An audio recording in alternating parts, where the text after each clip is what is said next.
سیدنا عمر فاروق رضی اللہ تعالیٰ عنہ کے دل میں خواہش پیدا ہوئی مچھلی کھانے کی۔ اپنے غلام یرکا کے سامنے اس کا ذکر کیا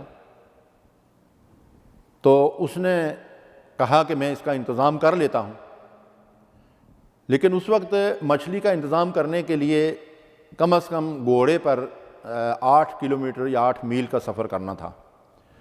تو جب یہ اندازہ کیا گیا تو حضرت عمر رضی اللہ تعالیٰ عنہ نے یرکا سے کہا کہ چھوڑو، اس خواہش کو پورا کرنے کے لیے گھوڑے کو بھی تکلیف دینی پڑے گی، آپ کو بھی تکلیف ہوگی، تو چھوڑ دیتے ہیں ہم اپنی خواہش کو۔ حضرت عمر رضی اللہ تعالیٰ عنہ نے کہیں کام سے جانا تھا زور سے عصر تک، تو زور کی نماز پڑھ کے وہ نکل گئے۔ انہوں نے عصر کے وقت واپس آنا تھا تو ان کے غلام نے سوچا کہ پہلی دفعہ آقا نے ایسی خواہش کی ہے، اور خواہش بھی کوئی بڑی چیز کی نہیں ہے، تو کیوں نہ میں ان کی خواہش پوری کر دوں۔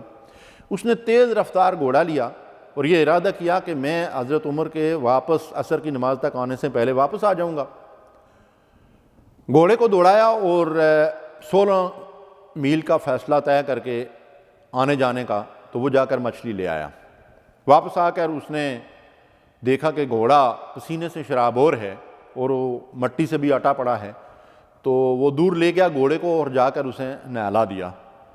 نہلا کر اس کو واپس لے آیا تو حضرت عمر رضی اللہ تعالیٰ عنہ آئے تو یرکا نے کہا کہ آپ کی خواہش پوری ہو گئی ہے۔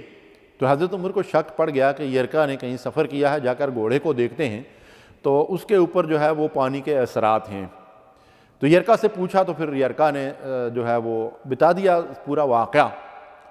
تو حضرت عمر رضی اللہ تعالیٰ عنہ اس قدر خوفزدہ ہوئے کہ گھٹنوں کے بل یرکا کے سامنے بیٹھ گئے اور اس سے کہنے لگے کہ اللہ کے بندے، تو نے اس گھوڑے کو جو تکلیف دی ہے میری ایک چھوٹی سی خواہش پورا کرنے کے لیے، تو قیامت کے دن اگر یہ بے زبان جانور اللہ کے حضور کھڑا ہو گیا کہ عمر نے اپنی ایک خواہش کو پورا کرنے کے لیے مجھے 16 میل کی دوڑ لگوائی، تو یرکا میں اللہ کو کیا جواب دوں گا؟ ان کا غلام کہتا ہے کہ جب حضرت عمر نے یہ بات بیان کی تو میں اس قدر رویا کہ اپنے باپ کے مرنے پر میں اتنا نہیں رویا تھا۔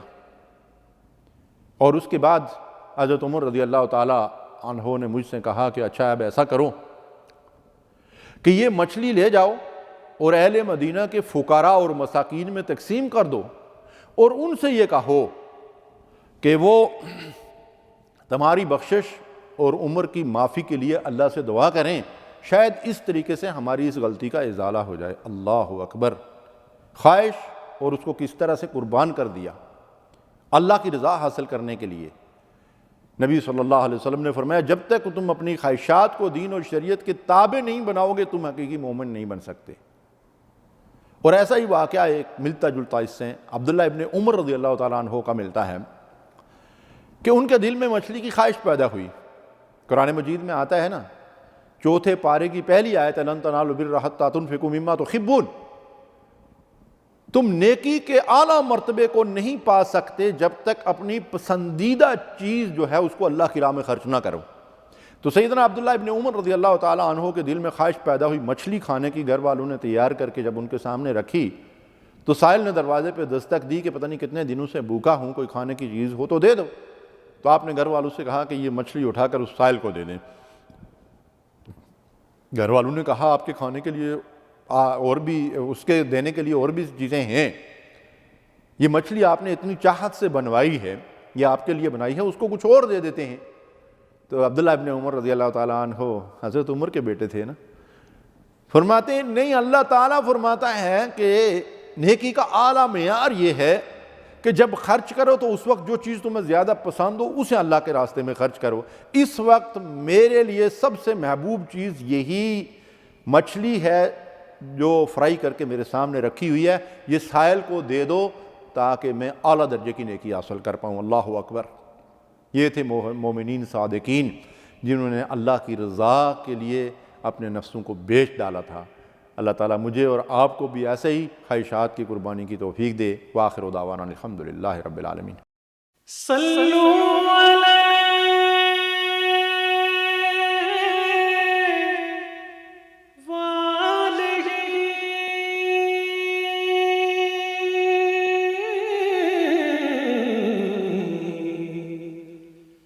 صلو علیہ